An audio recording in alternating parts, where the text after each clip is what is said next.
Hello साथियों, कैसे हो? मुझे उम्मीद है कि आप अच्छे होंगे। और आए क्या है, अभी एग्जाम का टाइम चल रहा है तो आप अच्छे से तैयारी कर रहे होंगे। एक बार मैं आपके लिए फिर लेकर कराया हूं केमिस्ट्री की क्लास हमारे यूट्यूब चैनल लर्निंग लाइफ पर।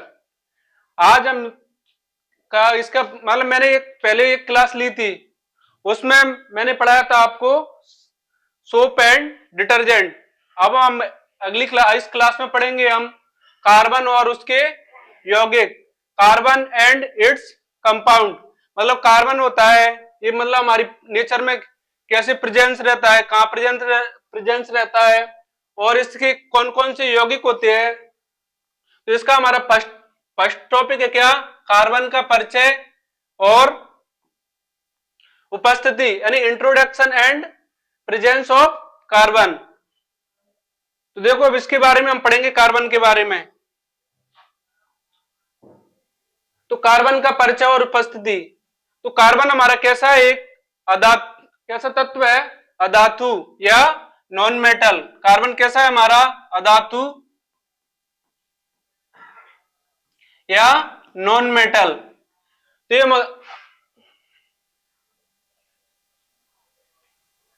कैसा तत्व है कार्बन हमारा, अधातु।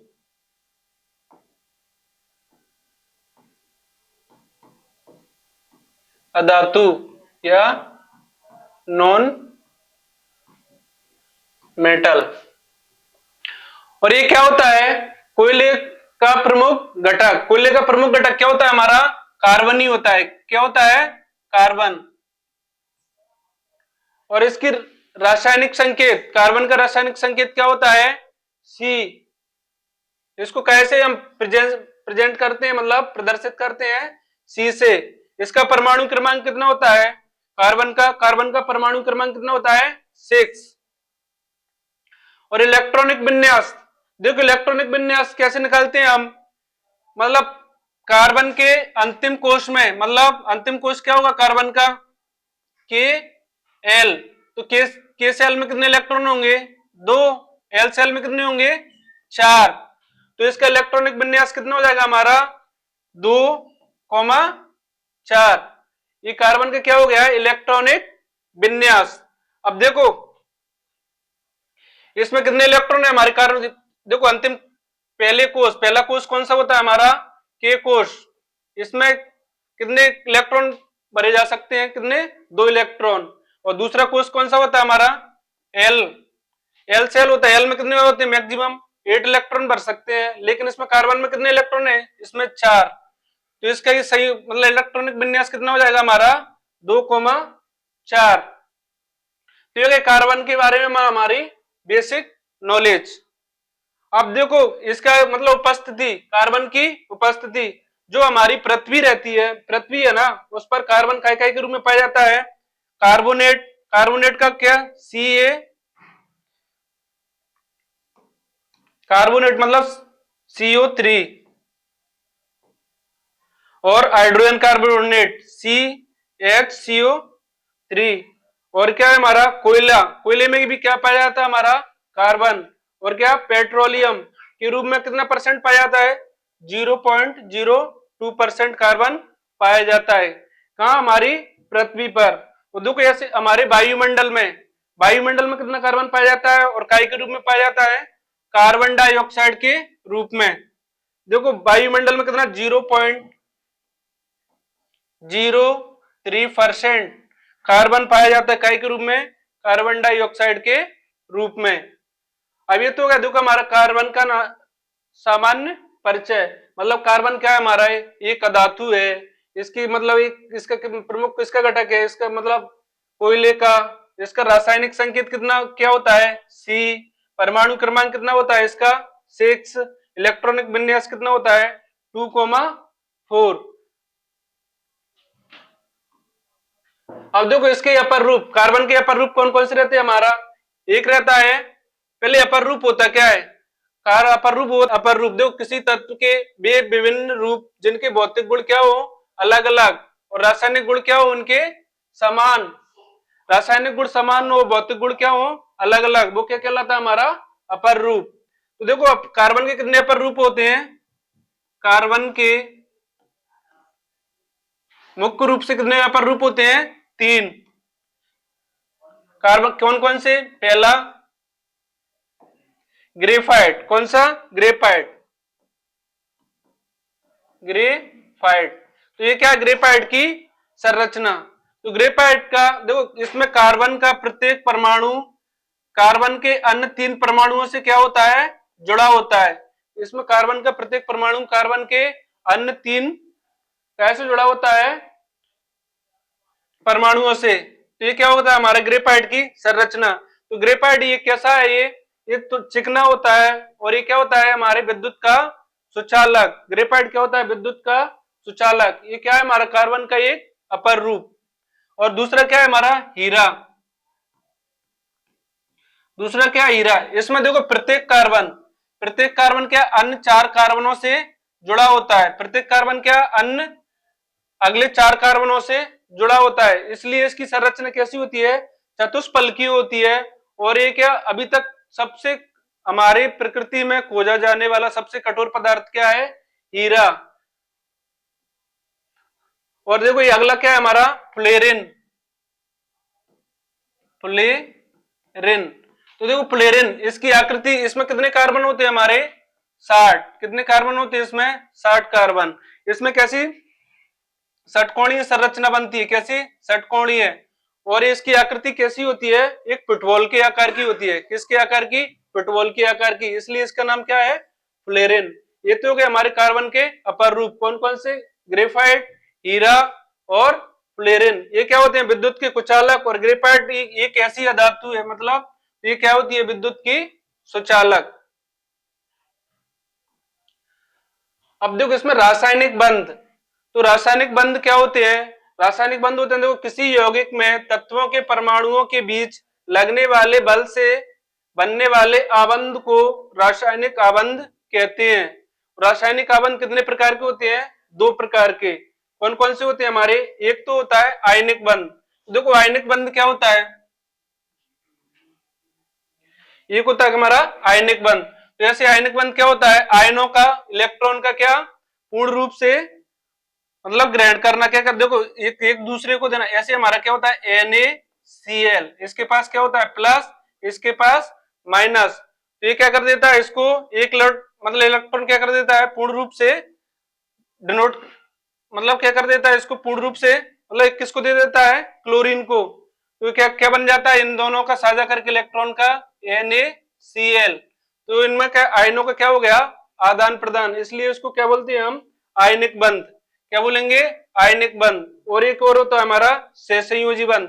तो सहसंयोजी बंध क्या होते हैं, देखो सह संयोजी, सह मतलब साझा, मतलब एक इलेक्ट्रॉन का या 2 इलेक्ट्रॉन का या 3 इलेक्ट्रॉन का कितना साझा किया है, वो क्या, देखो ऐसे हमारा होता है कार्बन।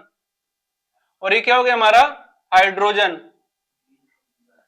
ऐसे CH4। अब कार्बन का परमाणु क्रमांक कितना होता है, 6। और इसका इलेक्ट्रॉनिक विन्यास कितना होता है, 2,4। अब इसके अंतिम कोष में कितने इलेक्ट्रॉन होते हैं, 4। अब इसको पूर्णतः स्टेबलिश होने के लिए कितने इलेक्ट्रॉन की जरूरत होती है, कितने की होती है, 4 की। और हाइड्रोजन हाइड्रोजन का परमाणु क्रमांक कितना होता है, 1। इसको स्टेब्लिश होने के लिए या इसका डुप्लेट मतलब इसका देखो अष्टक नियम पूर्ण करता है क्या, कार्बन। और ये क्या डुप्लेट नियम पूर्ण कर, मतलब डुप्लेट नियम पूर्ण करेगा। तो डुप्लेट के लिए इसको मतलब डुप्लेट में कितने इलेक्ट्रॉन हो सकते हैं, 2, मतलब 2 इलेक्ट्रॉन होंगे। इसको हाइड्रोजन को कितने इलेक्ट्रॉन की जरूरत पड़ती है, 1 की। कितने की पड़ेगी, 1 इलेक्ट्रॉन की जरूरत। इससे क्या हो जाएगा, ये स्टेब्लिश हो जाएगा। तो देखो हाइड्रोजन कितने इलेक्ट्रॉन का साझा करेगा, 1 का। वो कार्बन कितने इलेक्ट्रॉन का साझा करेगा, 4 का। तो देखो ये कार्बन, इसके अंतिम कोष में कितने इलेक्ट्रॉन, 4। 1 2 3 4। ये क्या है हमारा, हाइड्रोजन। अब इससे कितने हाइड्रोजन जुड़े हैं, 4। ये क्या है हमारा, CH4।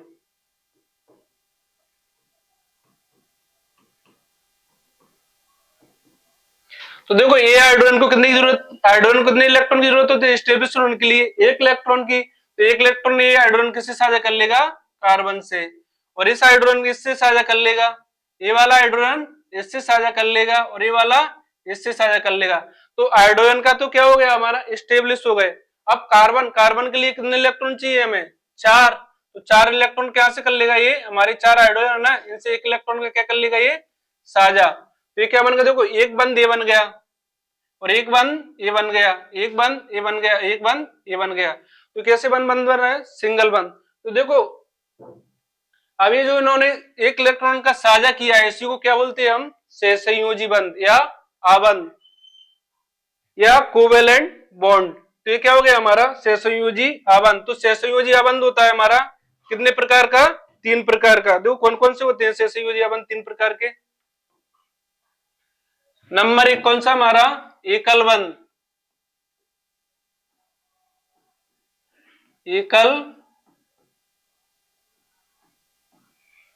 एकल बंध या सिंगल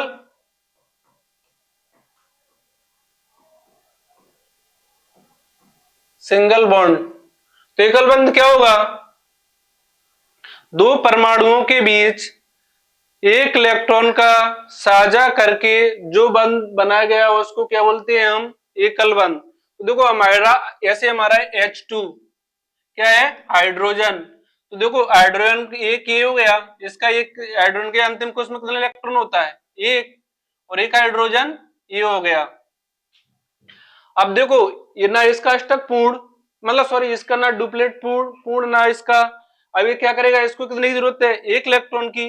तो ये इसके पास जाएगा, बोलेगा कि मुझे स्टेबलिश होने के लिए कितने इलेक्ट्रॉन की जरूरत है? एक की। तो ये क्या कर देगा? इसको दे देगा। अब इसको भी कितने इलेक्ट्रॉन की जरूरत है? एक की। तो ये दे देगा। दोनों का क्या पूर्ण हो गया?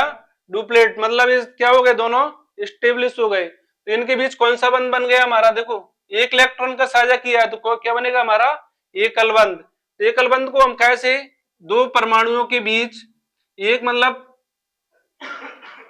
एक रेखा से इसको दर्शाते हैं। तो दो हाइड्रोजन के बीच क्या बन गया? देखो हमारा एकल बंध। तो एकल बंध क्या बनता है? एक इलेक्ट्रॉन का दो परमाणुओं के बीच एक इलेक्ट्रॉन का साझा करके जो बंध बनाया गया है उसको क्या बोलते हैं हम? एकल बंध या सिंगल बंध, सिंगल बॉन्ड।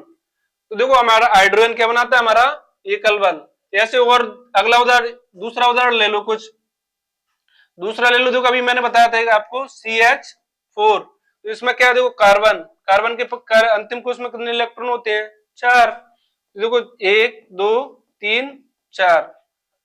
अब इससे कितने हाइड्रोजन जुड़े हैं हमारे? 4। 1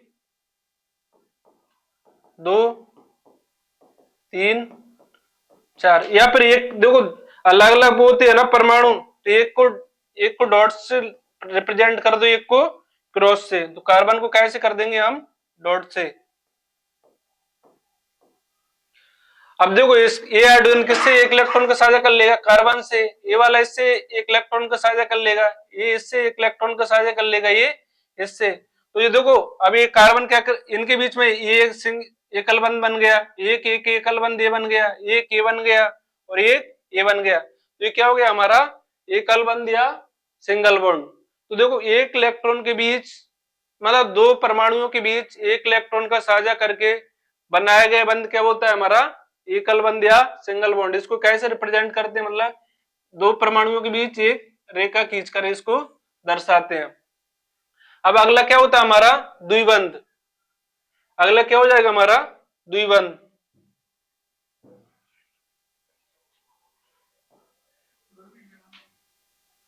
अगला क्या हो जाएगा हमारा? द्विबंध।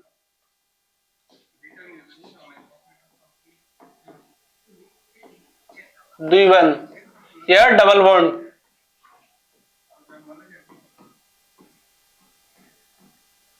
देखो डबल बॉन्ड क्या होता है?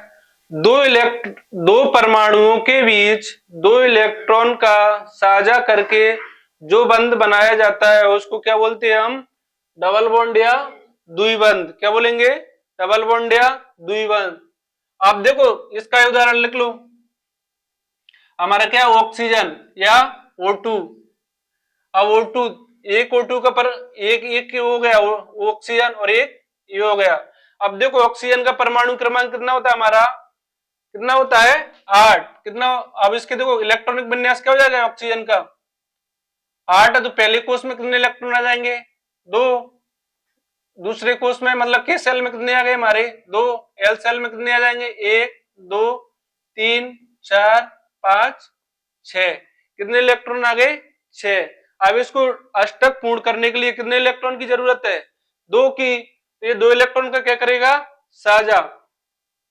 अब देखो इसके अंतिम कोष में 1 2 3 4 5 6, इसके में 1 2 3 4 5 6।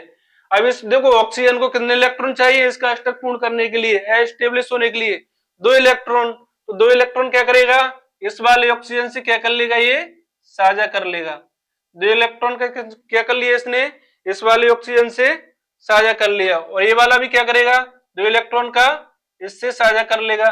तो देखो इनने दो कितने इलेक्ट्रॉन का साझा किया है 2 इलेक्ट्रॉन का, तो जिनके बीच जो बंध बना है ना देखो वो क्या बन गया हमारा द्विबंध, क्या बन गया द्विबंध। इसको दो परमाणुओं के बीच ऐसे देखो ऑक्सीजन डबल बॉन्ड ऑक्सीजन, मतलब 2 परमाणुओं के बीच 2 रेखा खींच कर क्या करते हैं इसको हम दर्शाते हैं। ये क्या हो गया हमारा द्विबंध। द्विबंध क्या होता है 2 परमाणुओं के बीच 2 इलेक्ट्रॉन का साझा करके जो बंध बनाया गया उसको क्या बोलते हैं हम द्विबंध। अब देखो अगला क्या है हमारा त्रिबंध, अगला क्या हो जाएगा त्रिबंध। तीसरा क्या हो जाएगा त्रिबंध। तो त्रिबंध क्या होता है यार ट्रिपल बॉन्ड, ट्रिपल बॉन्ड। तो ट्रिपल बॉन्ड क्या होता है हमारा, जैसे देखो 2 परमाणुओं के बीच 3 इलेक्ट्रॉन का साझा करके जो बंध बनाया जाता है उसको क्या बोलते हैं हम त्रिबंध या ट्रिपल बॉन्ड। तो देखो इसमें अब हमारा क्या ले लिया हमने नाइट्रोजन, क्या ले लिया नाइट्रोजन N2। अब देखो नाइट्रोजन का परमाणु क्रमांक कितना होता है हमारा, कितना होता है 7। तो अब इसके देखो इलेक्ट्रॉनिक विन्यास बनाएंगे हम। प्रथम कोष में कितने इलेक्ट्रॉन आ गए 2, मतलब के सेल में, एल सेल में कितने इलेक्ट्रॉन बचे अब इसके लिए 5, 1 2 3 4 5। अब इसको देखो स्टेब्लिश होने के लिए अष्टक पूर्ण करने के लिए कितने इलेक्ट्रॉन की जरूरत पड़ेगी 3 इलेक्ट्रॉन की, कितने की पड़ेगी 3 इलेक्ट्रॉन की। तो देखो हमारे इसमें ये क्या हो गया हमारा नाइट्रोजन का एक परमाणु, ये क्या हो गया नाइट्रोजन का दूसरा। अब इस पे कितने इसके अंतिम कोष में कितने इलेक्ट्रॉन होते हैं 5, 1 2 3 4 5। ऐसे इसके में होंगे 1 2 3 4 5। अब ये क्या करेगा ये इसके पास जाएगा, मतलब क्या अपने अष्टक पूर्ण करने के लिए है स्टेब्लिश होने के लिए। तो ये क्या करेगा इससे 3 इलेक्ट्रॉन का क्या कर लेगा साझा। तो क्या हो गया इसका अष्टक पूर्ण हो गया, देखो 1 2 3 4 5 6 7 8। ये भी क्या करेगा इसके पास जाएगा, तो ये भी क्या कर लेगा अपना अष्टक पूर्ण कर लेगा। अब देखो इनमें कितने इलेक्ट्रॉन का साझा हुआ है 3 इलेक्ट्रॉन का, एक इलेक्ट्रॉन ए, एक इलेक्ट्रॉन ए, एक इलेक्ट्रॉन ए। तो ये देखो मैंने बताया था ना अभी क्या परिभाषा बताई थी, जिन परमाणुओं के बीच 3 इलेक्ट्रॉन का साझा करके जो बंध बनाया गया उसको क्या बोलते हैं हम त्रिबंध या ट्रिपल बॉन्ड। तो इसको जो कैसे दर्शाएंगे 2 परमाणुओं के बीच 3 रेखा खींचकर इसको क्या किया जाता है प्रदर्शित किया जाता है। 2 परमाणुओं के बीच 3 रेखा खींचकर इसको क्या किया जाता है प्रदर्शित किया जाता है। तो ये क्या हो गया हमारा त्रिबंध। जो हमने कितने बंध पढ़ क्या क्या पढ़ा था, जो सहसंयोजी बंध के कितने प्रकार पढ़ लिए 3 प्रकार। कौन कौन सा देखो एक बार रिवाइज और कर लो। पहला कौन सा हमारा एकल बंध, एकल बंध मतलब सिंगल बॉन्ड। एकल बंध क्या होता है मतलब 1 2 परमाणुओं के बीच 1 इलेक्ट्रॉन का साझा करके जो बंध बनाया जाता है उसको क्या बोलते हैं हम एकल बंध। और इसको कैसे देखो इसको 1 2 परमाणुओं के बीच क्या एक रेखा खींच कर क्या किया जाता है इसको प्रदर्शित किया जाता है। और अगला क्या पढ़ा था द्विबंध, द्विबंध या ट्रिपल बॉन्ड मतलब 2 परमाणुओं के बीच दो इलेक्ट्रॉन का साझा करके जो बंध बनाया जाता है उसको क्या बोलते हैं हम, द्विबंध। और क्या इसको कैसे दो परमाणुओं के बीच दो लाइन खींच कर क्या किया जाता है, इसको दर्शाया जाता है। और अगला क्या पढ़ा था हमने, त्रिबंध। तो त्रिबंध क्या पढ़ा था, दो परमाणुओं के बीच तीन इलेक्ट्रॉन का साझा करके जो बंध बनाया जाता है उसको क्या बोलते हैं हम, त्रिबंध। तो देखो ये काय में प्रकृति होती है त्रिबंध बनाने की, नाइट्रोजन में, और द्विबंध बनाने की ऑक्सीजन में, और ये सिंगल बॉन्ड बनाने की मतलब काय में रहती है, हाइड्रोजन में भी रहती है। और क्या हमारा कार्बन देखो जैसे CH4, जिसका मैंने बता दिया था कौन कितना बंध बनता है, सिंगल बंध बनता है। ये क्या हो गया देखो, अब ये क्या हो गया थे हमारे रासायनिक बंध और उसके प्रकार। रासायनिक बंध क्या, एक हमारा आयनिक बंध पड़ा था, तो इसमें क्या होता है, आयनों का क्या होता है, मतलब इलेक्ट्रॉन और धनायन और ऋणायन को क्या होता है, एक हमारा ये इलेक्ट्रॉन, एक इलेक्ट्रॉन क्या पूर्णतः क्या कर देता है, इसको दे देता है, इसको क्या बोलते हैं हम, आयनिक बंध। और ये सहसंयोजी बंध, मतलब आपस में साझा करके जो बंध बनाया जाता है उसको क्या बोलते हैं हम, सहसंयोजी बंध। तो इस देखो आगे, अब अगली क्लास में पढ़ेंगे हम इसके और जो बाकी बचे हुए पार्ट। क्या आप देखो, अब हाइड्रोकार्बन अगला क्या पढ़ेंगे हम, हाइड्रोकार्बन। तो हम उसमें पढ़ेंगे हाइड्रोकार्बन क्या होते हैं, ये कितने प्रकार के होते हैं, इनकी मतलब क्या, इनकी प्रॉपर्टी क्या होती है या गुण क्या होते हैं। फिर उसके बाद पढ़ेंगे हम क्या प्रकारात्मक समूह, प्रकारात्मक समूह कितने होते हैं, कौन कौन से होते हैं, उनके बारे में पढ़ेंगे। फिर अगला पढ़ेंगे कार्बनिक यौगिकों का नामांकन। अब इनका मतलब जो कार्बनिक यौगिक होते हैं हमारी देखो, हम कार्बन के कम से कम कितने कितने यौगिक होते हैं, मतलब 3 मिलियन, कितने 3 मिलियन यौगिक कार्बन के होते हैं। और कार्बनिक यौगिकों का रासायनिक गुणधर्म, उनका रासायनिक गुणधर्म क्या होती है, इनका गलनांक क्वथनांक क्या होता है, ये मतलब हमारे नेचर में। और साबुन और अपमार्जक, देखो साबुन और अपमार्जक हमने जो फर्स्ट क्लास थी ना उसमें पढ़ लिया। वो क्या मतलब बहुत सारे स्टूडेंटों का डिमांड था कि सर साबुन और अपमार्जक आप पहले मतलब पढ़ा दो, इससे हम जो आगे आने वाला एग्जाम है ना उसमें अच्छा कर सके, इसलिए इसको क्या मैंने पहले एक्सप्लेन कर दिया। तो देखो हम अगली क्लास में पढ़ेंगे हमारे जो बाकी के बचे हुए टॉपिक। धन्यवाद।